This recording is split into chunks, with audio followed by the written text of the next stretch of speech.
Friends, మా పెద్ద పాప జుట్టు ఇచ్చిందండి. దాన్ని ఇంకా వేస్ట్ చేయడం ఎందుకని చెప్పేసి భద్రంగా దాసి ఈరోజు చూడండి బేషన్ తీసుకున్నాను. ఓ 3 కేజీలు 4 కేజీల వరకు కూడా ఇడ్లీ రుబ్బు పడుతుంది. దోశలు రుబ్బు అయినాను చూడండి.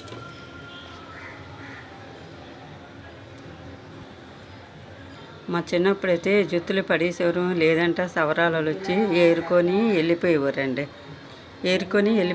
ఇప్పుడైతే చూడండి రాలిపోయిన 2-3 ఎంటికలకు కూడా చక్కగా భద్రంగా దాన్ని నుమ్మలు చుట్టుకొని దాచుకొని భద్రంగా దాసి ఒక దగ్గర పెడితే చూడండి ఒక గిన్నె వచ్చింది. ఈ రోజుల్లో వేస్ట్ అంటూ ఏమీ లేదండి. ముదిరిపోయిన బీరకాయ అయినా సరే గింజలు తీసి ఎండబెట్టేసి ఆ పీసుని ఒంటికి రుద్దుకున్నాం అనుకోండి సబ్బు పెట్టుకొని, మరి ఇంకా అనకండి. అన్ని ఉపయోగాలు ఉన్నాయండి. మనలో ఓపిక ఉండాలి అంతే.